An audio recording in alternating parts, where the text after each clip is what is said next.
Hi friends, మీకు కనుక ఈ వీడియో నచ్చితే తప్పకుండా సబ్స్క్రైబ్ చేసుకోండి. ఆ అమ్మాయి పేరు రాధిక. సవతి తల్లి పెంపకంలో చిన్నతనం నుండి అష్టకష్టాలు పడింది. తనకి 20 ఏళ్ల వయసు వస్తుండగా తండ్రి విషజ్వరంతో చనిపోయాడు. రాధిక పెళ్లి చేయడం సవతి తల్లి కావేరికి ఇష్టం లేదు. ఎందుకంటే రాధిక పెళ్లి చేసుకొని వెళ్ళిపోతే ఇంటి పనంతా ఎవరు చేస్తారు? తన సొంత కూతుర్లు ఇద్దరికీ చాకిరీ ఎవరు చేస్తారని రాధికకి పెళ్లి చేయలేదు కావేరి. అలా అని పెద్ద పిల్లకు పెళ్లి చేయకుండా తన పిల్లలిద్దరికీ పెళ్లి చేస్తే ఊరిలో వారు తలొక మాట అంటారు కదా. అందుకే కావేరి ఊర్లో అడిగిన వారికి అడగని వారికి మా రాధికకి పెళ్ళైన ఏడాదిలోగా కట్టుకున్నవాడు కాటికి ప్రయాణం అవుతాడట అని చెప్పసాగింది. ఇక దాన్ని చేసుకోవటానికి ఎవరు ముందుకు వస్తారు అంటూ లేనిపోని మాటలు చెబుతూ కళ్ళల్లో నుంచి నీరు రాకపోయినా పైట కొంగుతో తుడుచుకుంటూ చెబుతూ ఉండేది. అలా ఉండగా ఒకరోజు పక్క ఊరు నుంచి ఒక 80 ఏళ్ల ముసలాయన రాధికని పెళ్లి చేసుకోవటానికి వచ్చాడు.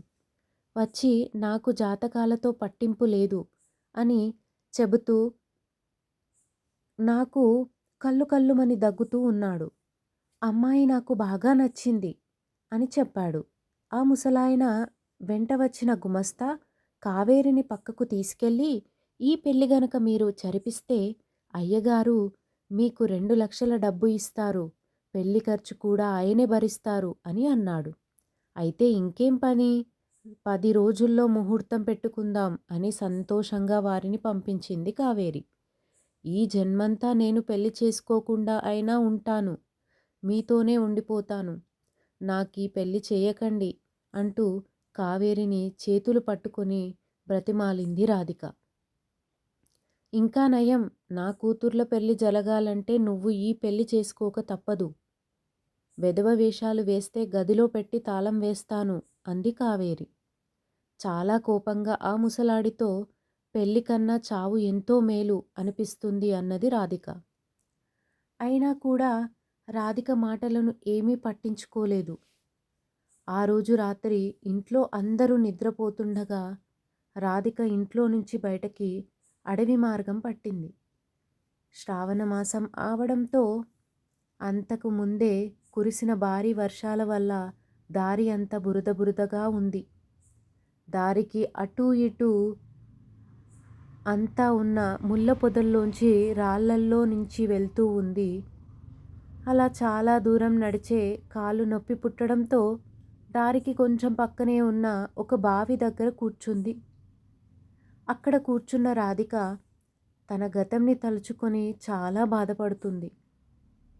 అంతలో ఓహోహోహోహో, ఎవరి అందాల భామ, ఎవరి చక్కని చిన్నది, ఎంత ధైర్యం, ఇంత రాత్రి వేళ వచ్చి మా సొంత బావి మీద కూర్చోవడానికి ఎంత ధైర్యం అంటూ ఒక ఆడ ఒక మగ దయ్యం బావి పక్కనున్న చెట్టుపై నుంచి కిందకి దూకి రాధిక ముందుకు దూకాయి. రాధిక మాత్రం ఆ దయ్యాల వంక నిర్భయంగా చూస్తూ చిన్నగా నవ్వింది. అది చూసిన ఆ దయ్యాలు ఆశ్చర్యపోతూ, నీకు మా వైపు భయంకరమైన రూపం చూస్తే గుండెల్లో దడ భయం కలగటం లేదా అంటూ ప్రశ్నించాయి. దానికి రాధిక, చావటానికి ఇల్లు వదిలి ఇంత అర్ధరాత్రి బయటకు వచ్చాను, ఇక నాకు ఎందుకు భయం అంటూ మరోసారి నవ్వింది.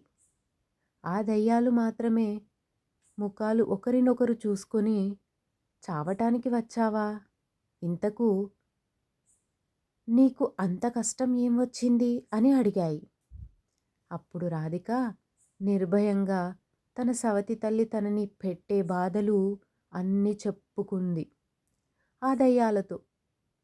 అలా చెప్పిన రాధిక, నాకు ఆ రోగిష్టి ముసలాడితో పెళ్లి చేసుకోవడం ఇష్టం లేక ఇలా వచ్చాను అని కళ్ళల్లో నీళ్లు తెచ్చుకొని చెప్పింది రాధిక. రాధిక బాధలు విన్న ఆ దయ్యాలు కూడా జాలిపడ్డాయి. అందులో ఉన్న ఆడదయ్యం అయ్యో, ఇంత చక్కటి తల్లికి ఎన్ని కష్టాలొచ్చాయి అని బాధపడింది. అప్పుడు ఆ దెయ్యాలు ఎలాగైనా ఈ అమ్మాయికి మనం సాయం చేసి పెడదాము అని అనుకున్నాయి. అప్పుడు ఆ దయ్యాలు రాధికతో ఇలా అన్నాయి. నువ్వు భయపడొద్దు తల్లి. నీకు మంచి మరియు చక్కనైన అబ్బాయితో పెళ్లి చేసే బాధ్యత మాది. నువ్వు భయపడకుండా ఉండు అని చెప్పాయి. కానీ మాది ఒక కండిషన్ అంది. ఏంటంటే మేము ఎవరితో ఏం మాట్లాడినా నువ్వు మాకు అడ్డు చెప్పకూడదు సరేనా అని అడిగాయి. అప్పుడు రాధిక అలాగే అన్నట్టు తల ఊపింది. అప్పుడు వెంటనే ఆ 2 దయ్యాలు మనుషులు రూపం దాల్చాయి. అప్పుడు ఆ దయ్యాలు రాధికతో ఇలా చెప్పాయి. ఇప్పుడు మేము నీ తల్లిదండ్రులము. ఇది మాత్రం గుర్తుపెట్టుకో అని ఈ బండిపై కూర్చో అని చెప్పారు. అలా వెళ్తూ ఉండగా మధ్యలో ఒక బండి ఎదురు వచ్చింది. ఆ బండి వాళ్ళ పక్కనే ఊర్లో నుంచి పెళ్లి చూపుల కోసం వెళ్తున్నారు అబ్బాయికి. అంతలో 2 దయ్యాలు వాళ్ళని ఆపి మీరు ఎక్కడికి వెళ్తున్నారు అని మాట కలిపారు. వాళ్ళు మేము పెళ్లి చూపుల నిమిత్తం వెళ్తున్నాము అని చెప్పారు. ఈ 2 దయ్యాలు మాత్రం అక్కడే మా అమ్మాయికి చాలా సంబంధాలు వచ్చాయి కానీ మా అమ్మాయి ఎవ్వరినీ నచ్చట్లేదు అని వారితో చెప్పి మాట మాట కలిపి మాట్లాడుతూ ఉన్నాయి. అప్పుడు అబ్బాయి రాకేష్ రాధికని చూసి నచ్చాడు. నేను ఆ అమ్మాయిని వివాహం చేసుకుంటాను అని తన తల్లిదండ్రులతో చెప్పాడు రాకేష్. రాధిక మాత్రం రాకేష్ని చూసి అమాంతం సిగ్గుపడుతుంది. రాకేష్కి నచ్చిన కూడా రాకేష్ తల్లి కట్న కానుకలు ఎంతిస్తారు, ఆడపడుచు కట్నం ఎంత ఇస్తారు అని అడుగుతూ ఉంది. తన ధ్యాసంతా కట్నం పైనే ఉంది.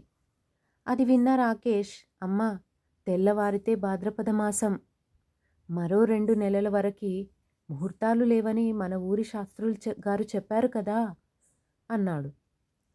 రాకేష్ తన తల్లితో అందుకే ఆలస్యం చేయొద్దమ్మా, ముఖ్యమైన వాళ్ళం మనం ఉన్నాం కదా, ఇప్పుడే తాంబూలాల తంతు జరిపిస్తే సరి అన్నాడు.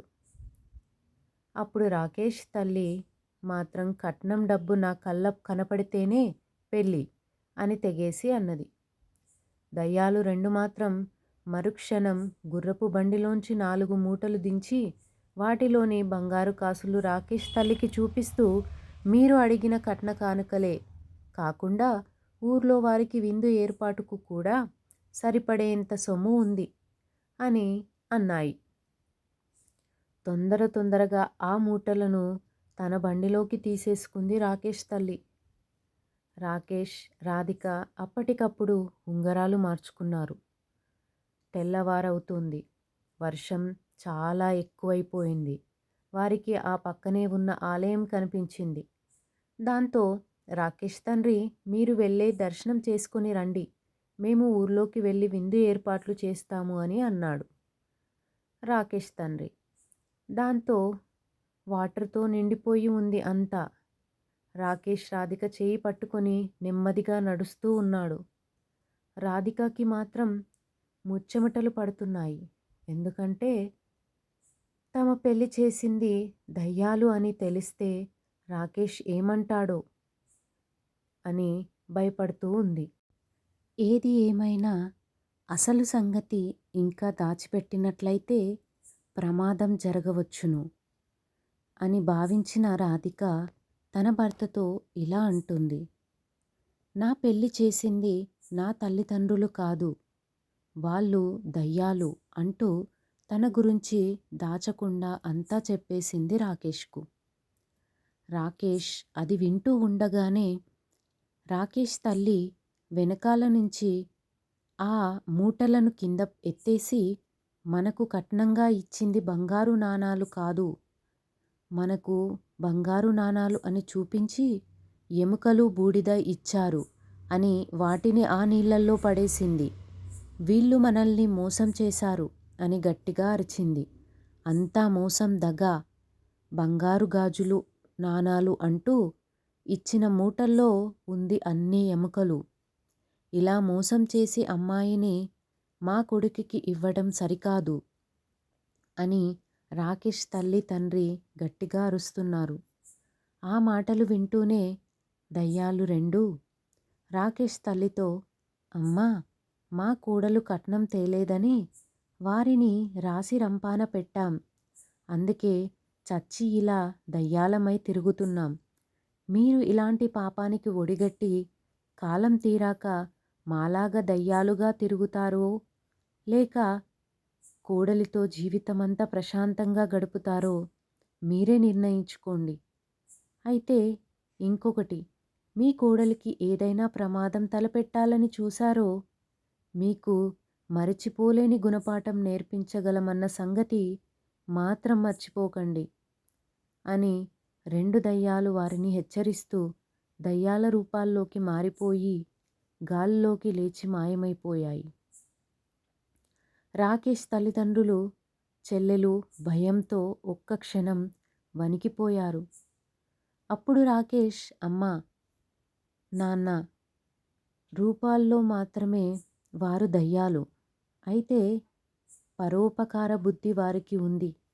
మీరేమో కట్నం కావాలన్న పిశాచ బుద్ధితో మాట్లాడుతున్నారు. మీకన్నా దయ్యాలు ఎంతో నయం అని బాధగా వారితో అన్నాడు రాకేష్. అలా అని రాకేష్ రాధిక చేయి పట్టుకొని ఉన్నాడు. కొడుకు తల్లిదండ్రులతో అలా అనడంతో వారు సిగ్గుతో తలదించుకున్నారు. రాకేష్, మాకు బుద్ధి వచ్చింది. ఇక ఈ జన్మకు కట్నం అన్న మాట మమ్మల్ని అనము. మమ్మల్ని క్షమించు.